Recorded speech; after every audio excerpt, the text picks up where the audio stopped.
Okay. देखो, last class में एक क्वेश्चन उठा था। बहुत सिंपल सा क्वेश्चन था। कभी कभी ऐसा होता है कि कैंडल्स आपकी बड़ी बनती हैं। इसको ज़्यादातर लोगों ने, सभी लोगों ने देखा होगा। अब जैसे ये देखो, एकदम छोटी सी कैंडल है, और इस कैंडल की वॉल्यूम देखो। ये यहाँ पर, अच्छा हाँ, ये वाली वॉल्यूम्स। रिमूव हो जाओ, रिमूव हो जाओ, रिमूव हो जाओ, रिमूव हो जाओ। ओके। एक, दो, तीन, ये।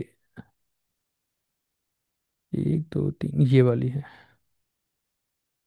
देखो, यहाँ पर वॉल्यूम का साइज देखो, और प्राइस का साइज देखो। ठीक है। अब इसके दो कैंडल आप ऊपर चले जाओ। ये वाली वॉल्यूम है। अब इसके एक कैंडल पहले, ये वाली जो वॉल्यूम बनी है, इसकी देखो वॉल्यूम कम है। और प्राइस पर नजर डालो। भाई, ये वाली कैंडल तो इससे ज्यादा बड़ी है। ये कैंडल छोटी है, वॉल्यूम कम है। वॉल्यूम हाँ ज्यादा है। लेकिन उसके पहले जो कैंडल बनी, इसकी वॉल्यूम, ये प्राइस जो कैंडल है ये बड़ी है, और वॉल्यूम कम है। क्या रीजन है इसके पीछे का? फिर आगे आप देख लो।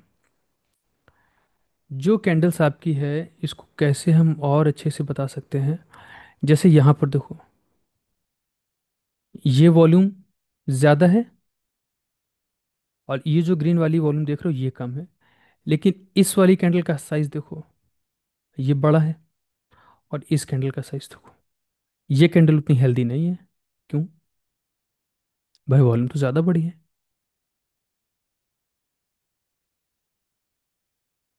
आपको इस तरह के एक नहीं, बहुत सारे एग्जाम्पल मिलेंगे, बहुत। ढूंढने जाओगे ना तो आपको काफ़ी सारे एग्जाम्पल्स मिलेंगे। यही वाला देख लो। एक चार्ट के ऊपर कितने एग्जाम्पल्स मिल रहे हैं। देखो, ये वाली जो वॉल्यूम है ये अपनी प्रीवियस वॉल्यूम से कम है ना। ये कम है और प्रीवियस वाली वॉल्यूम ज़्यादा है। लेकिन प्राइस पे आ जाओ। देखो, ये कैंडल लेकिन छोटी बनी है, और ये वाली वॉल्यूम जिसमें कम है, ये कैंडल देखो ज़्यादा है। क्या रीज़न है इसके पीछे का? रीज़न पता चल जाए तो हम लोग क्या इसका यूज़ कर सकते हैं? और अगर हम यूज़ कर सकते हैं तो क्या ये यूज़ हमारे फेवर में होगा? क्या होगा? मतलब अब मान लो, जैसे हम लोग इसके ऊपर 5, 10, 15 मिनट या 30 मिनट बहस हमने कर ली, हमने आपको बता दिया कि इसके पीछे का रीज़न ये होता है। तो क्या इससे आप पैसा बना लोगे?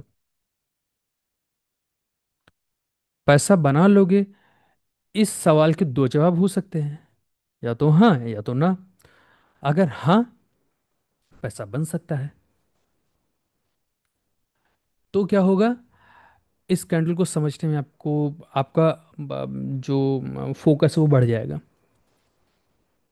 अगर हम आपसे ये कहें ना, तो आप सुनोगे, क्योंकि हम बोल रहे हैं भाई, आप क्लास में हो तो सुनोगे भी, लेकिन फोकस कम हो जाएगा। अगर हम कहें कि पैसा इससे नहीं बनेगा, तो अभी हमने जैसा बताया कि फोकस कम हो जाएगा।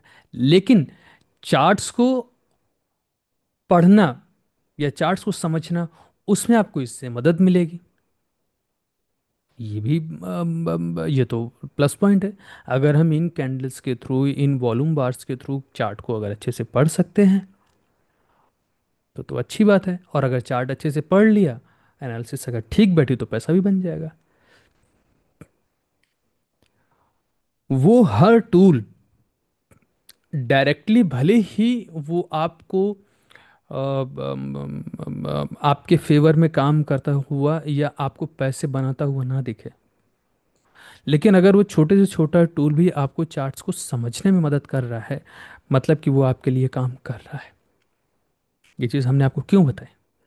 क्योंकि अगर इस कैंडल का डायरेक्ट कनेक्शन आप देखोगे, तो आपको इस कैंडल को पढ़ के, समझ के, प्रैक्टिस करके आपको इससे कोई पैसा बनता हुआ दिखाई नहीं पड़ेगा। लेकिन इस कैंडल के थ्रू आपको चार्ट समझना आसान होगा। आसान इन द सेंस कि ये एक टूल और ऐड हो जाएगा, आपको आपके एनालिसिस में हेल्प कर जाएगा। आप समझ पाओगे कि क्या हो रहा है। और अगर ये समझ गए तो फिर चार्ट को समझने में आपको और मदद मिलेगी। चार्ट को समझने में मदद मिलेगी तो फिर आगे सेम थिंग, कि आपके फेवर में आपका डायरेक्शन होगा। ठीक। एकदम सिंपल सी थ्योरी है, बिल्कुल सिंपल। इसमें आपको कोई गणित नहीं लगाना है। जब तक चीज़ें पता नहीं होती तब तक हम लोग 20 तरह के अनुमान लगाते हैं। शुभांगली ने यह क्वेश्चन उठाया था।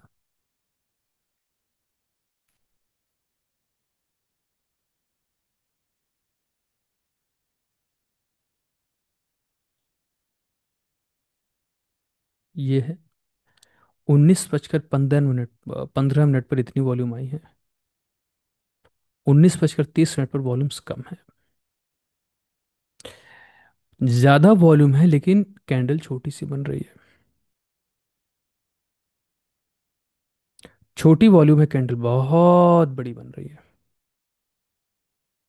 देखो, कैंडल बनने के पीछे का साइंस क्या होता है मालूम है आपको? सबको मालूम होता है। यहां पर आपके बायर्स हैं, यहां पर आपके सेलर्स हैं। फर्क नहीं पड़ता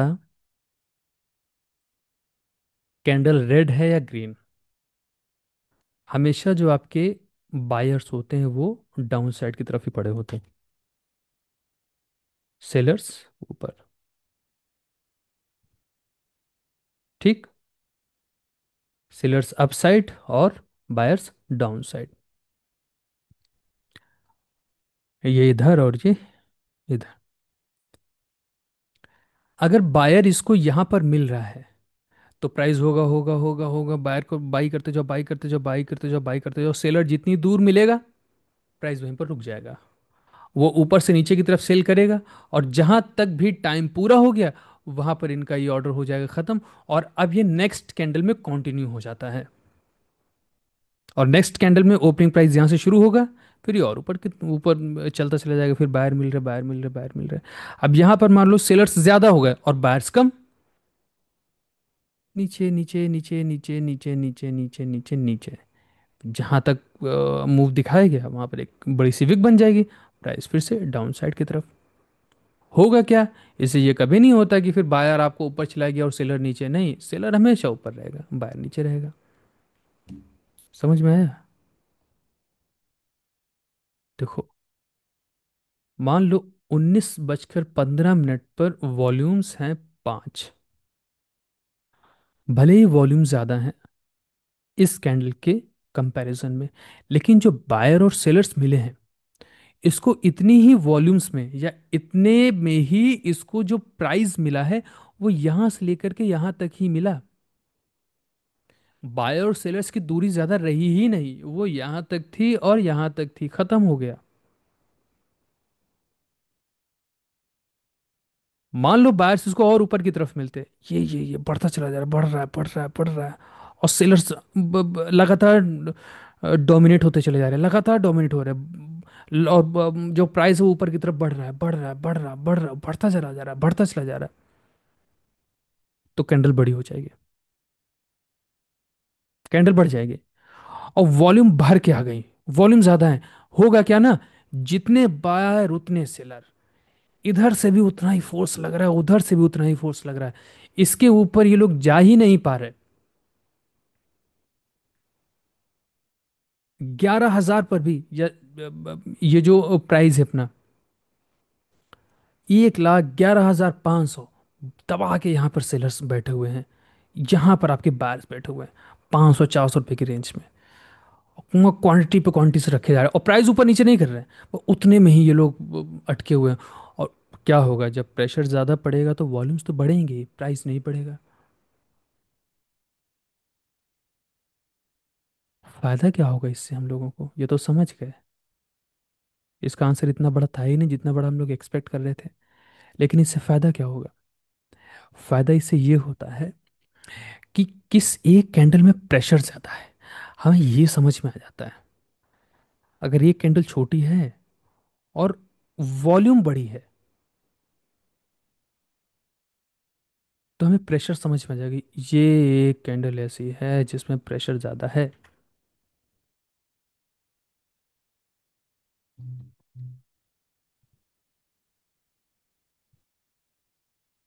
ध्रुवा, एक सेकंड रुकिएगा, एक इंपॉर्टेंट कॉल है।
हम्म। अब हुआ क्या ना, हमें ये समझ में आ गया कि इसमें प्रेशर है। अब अगर प्रेशर किसी भी चीज में लगातार बढ़ रहा है, अब उसकी कैपेसिटी तो ज्यादा है भाई, कैपेसिटी ज़्यादा है, लेकिन छोटी सी चीज़ में प्रेशर लगातार बढ़ रहा है, तो होता क्या है, उसमें ब्लास्ट होता है। इस ब्लास्ट को हम लोग मार्केट की लैंग्वेज में, प्राइस एक्शन में बोलते हैं ब्रेकआउट या ब्रेकडाउन। या तो ऊपर की तरफ या नीचे की तरफ टूटना तय है। बड़ी सी वॉल्यूम में प्राइस छोटा मूव कर रहा है, ओके। छोटी सी वॉल्यूम में प्राइस बड़ा मूव कर रहा है।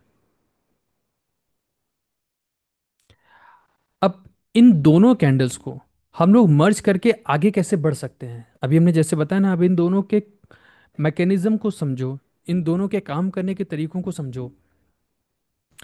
मान लो दो कैंडल्स बन रही हैं, वही सेम चीज, छोटी कम वॉल्यूम और बड़ी कैंडल, तो ये एक कैंडल ऐसी बन गई। अब एक क्वेश्चन ये उठता है कि वॉल्यूम ज्यादा है, लो, या चलो हम इसको रिमूव कर देते हैं, वॉल्यूम ज्यादा है, कैंडल छोटी है। अब ये कैंडल छोटी है, ये पता कैसे चलेगा? भाई कौन बताएगा ये कैंडल छोटी है? हम कह देंगे आप मान लोगे, या आप कह दोगे कोई और मान लेगा, या हम मान लेंगे? कैसे छोटी कैंडल है? आपको कैसे पता ये छोटी है, ये बताओ। ये कैसे पता चलेगा छोटी कैंडल है, या ये जो वॉल्यूम है ये ज्यादा वॉल्यूम है?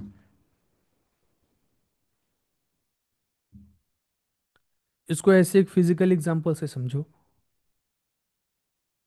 आप जो है कोई सामान खरीदने के लिए गए, कोई भी, लाइक आप एक पेन लेने के लिए गए। अब आपको शॉपकीपर ने सिर्फ एक पेन दिखाया, एक पेन दिखाया, क्या आप बता पाओगे ये छोटा है बड़ा है? आप उस छोटे पेन का कंपैरिजन तभी कर पाओगे जब आपको उससे बड़ा पेन दिखेगा, तब आप बता पाओगे नहीं ये बड़ा पेन है और ये छोटा पेन है।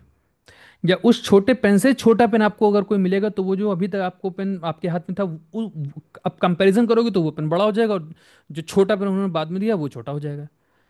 जब हम कंपेयर करते हैं दो चीजों का, तब समझ में आता ओके, कंपैरेटिवली ये छोटी कैंडल्स हैं और कंपैरेटिवली ये बड़ी कैंडल्स हैं। छोटी कैंडल में अगर इतनी बड़ी वॉल्यूम है, तो बड़ी जो वॉल्यूम उसमें कैंडल छोटी कैसे बन रही है? अब कंपेयर करोगे आप। अब जब कंपेयर करोगे तब समझ में आ जाएगा आपको कि ये तो कैंडल बड़ी वॉल्यूम और प्राइस तो बिल्कुल, एक तो यहां पर इसका हाई लग रहा है, ये छोटी कैंडल बन रही है, ओके। और वॉल्यूम यहां से हो गई कम और प्राइस बढ़ गया। अब जब प्राइस बढ़ा और वॉल्यूम कम हो गई, तब समझ में आया अच्छा, यानी कि जो पिछली वॉल्यूम है, अब आप जब कंपेयर करोगे तब समझ में आएगा एक कैंडल का हाई यहाँ पर है, लो यहाँ पर है, वॉल्यूम देखो इतनी है। अब जब हम लोग कंपेयर करने बैठते तब समझ में आता अच्छा, ये छोटी और ये बड़ी है। समझ गया? इस तरह से हम लोग कंपैरिजन कर लेते हैं। देखो ये दूसरी चीज हम आपको बता रहे हैं, कैंडल छोटी कैसे हुई, कि उसको ज्यादा दूरी नहीं, कम दूरी पर ही, या एक प्रेशराइज प्राइस के अंदर ही, मान लो 2 रुपए के अंदर ही बायर और सेलर्स दबा के मिले, बाइंग के ऑर्डर लग गए। मान लो कि 1,11,000 को इन्होंने बाई करके रख लिया, 1,11,000 पर 6, 7, 8, 10 क्वांटिटीज लगा दी। अब उनको ऑर्डर 11,04,000 या 11,800 जितने पर भी लगा उतने पर उसको मिलेगा। अब वॉल्यूम्स तो बढ़ गई, 5 क्वांटिटी का ऑर्डर एक ही प्राइस पर लगा है, तो वॉल्यूम्स तो उतनी आएंगी जितनी 5 क्वांटिटी में आती हैं। तो प्राइस तो अपनी जगह से जंप करेगा ही नहीं, उसको बार बार उस 11,800 या जो भी प्राइस रहेगा उस पर आकर के ऑर्डर फिल करना पड़ेगा। जब तक ऑर्डर फिल होगा नहीं तब तक प्राइस नीचे गिरेगा नहीं, वो ऊपर ही रहेगा। और वहीं क्या होगा कि 3 क्वांटिटीज और बढ़ गई, लेकिन ऑर्डर कहाँ लगा, एक लगा 1,11,500 पे, एक लगा 1,11,600 पे, एक लगा 1,11,700 पे। तो होगा क्या, प्राइस ऊपर नीचे करेगा। अब मार्केट में क्या होगा भाई, इतना ये दूरियां क्यों बनी हुई हैं? मेरा ऐसा मानना है कि प्राइस में 11,800 रुपये का जो एरिया है, ये इसका सपोर्ट पॉइंट है, प्राइस यहाँ से ऊपर ही जाएगा। हमारा ऐसा मानना है। अब 11,800 के ऊपर अगर प्राइस हमारा जा रहा है, तो हम ये मानते हैं कि 11,800 एक अच्छा लेवल है जहां से हम बाइक कर सकते हैं। अब अगर हमें ऐसा लग रहा है कि 11,800 एक सही लेवल है, तो 11,900 पर हम क्यों बाई करेंगे? मेरे लिए तो वो महंगा है ना। ये मेरा अपना प्रोस्पेक्टिव है। लेकिन वहीं पर सिद्धार्थ आ जाएंगे। सिद्धार्थ क्या कहेंगे? 11,800 नहीं, 11,900 रुपये एक सही लेवल है, और 11,800 रुपये पर प्राइस आएगा ही नहीं। अगर हमने अभी बाई नहीं कर लिया तो फिर हमें ये मिलेगा नहीं, ये ऊपर ही भाग जाएगा। तो भाई ये आपका अपना प्रोस्पेक्टिव है। हो सकता है जो मेरा प्रोस्पेक्टिव है, अब कोई नया बंदा है, मान लो आदर्श है, आदर्श ने क्या किया कि नहीं ये कुछ नहीं, ये दोनों लोग गलत बोल रहे हैं, 11,900 रुपये, और उन्होंने दो तीन 100 रुपये प्राइस कम करके ये इसका सही प्राइस है, वहां पर उन्होंने डाल दिया। तो हुआ क्या? इसे वर्ल्ड वाइड जब ट्रेडर्स बैठे हुए हैं तो किसी का कोई प्रोस्पेक्टिव है, किसी का कोई प्रोस्पेक्टिव है। कोई एक ही प्राइस पर 500 ऑर्डर्स लगा करके बैठा है, और किसी को क्या 20 ऑर्डर लगाने, तो उसने अलग अलग प्राइस पर लगाया। अब ऐसे ही ऑर्डर्स वगैरह एग्जीक्यूट हो रहे हैं, कैंडल्स बन रही हैं। तो जब एक ही प्राइस पर या दो प्राइस जो कि बहुत दूर नहीं वहीं पर बड़ी क्वांटिटीज लगी होती है, तो कैंडल्स छोटी बन जाती हैं। और दूरी पर रहता है, एग्जीक्यूशंस जो होते हैं दूरी पर हुए, स्टॉप लॉसेस किसी के हिट हुए और वो स्टॉप लॉस और दूर हैं, तो बड़ी कैंडल्स बन रही हैं और वॉल्यूम्स छोटी ही रह रही हैं, है ना। क्योंकि पिछली जो वॉल्यूम है उसका इफेक्ट गिरता है आने वाली वॉल्यूम्स के ऊपर। अब इसको हम लोग समझेंगे भी कि कैंडल देखो, ये बड़ी कैंडल बन गई और वॉल्यूम छोटी है। गेम खत्म थोड़ी ना हुआ है, गेम तो यहां से अब शुरू होगा। तो हो सकता है इसी का रिफ्लेक्शन था। वॉल्यूम ज्यादा है, कैंडल की हाइट छोटी है। हो सकता है इसी का रिफ्लेक्शन है कि अगली कैंडल बड़ी बन गई। अब जो इतनी बड़ी वॉल्यूम आई है तो मूव तो कुछ दिखाएगी ही ना। तो इसी का रिफ्लेक्शन ये हो रहा है। तो अगर इतना बड़ा रिफ्लेक्शन हो रहा है, तो वॉल्यूम फिर थोड़ी ना आएगी दोबारा से। भाई वॉल्यूम तो पहले आ चुकी, लेकिन मूव जितना होना चाहिए था उतना नहीं हुआ, तो मूव अब होगा। अब क्योंकि वॉल्यूम पहले आ चुकी है, बाद में नहीं आई, लेकिन मूव तो होगा ही। जितनी वॉल्यूम उसको एक अच्छा मूव देने के लिए जरूरी है उतनी होंगी। ठीक। काम करो, फटाक से रिजाइन करो इसको, और आगे की तरफ हम लोग बढ़ाते हैं, कंटिन्यू करते हैं।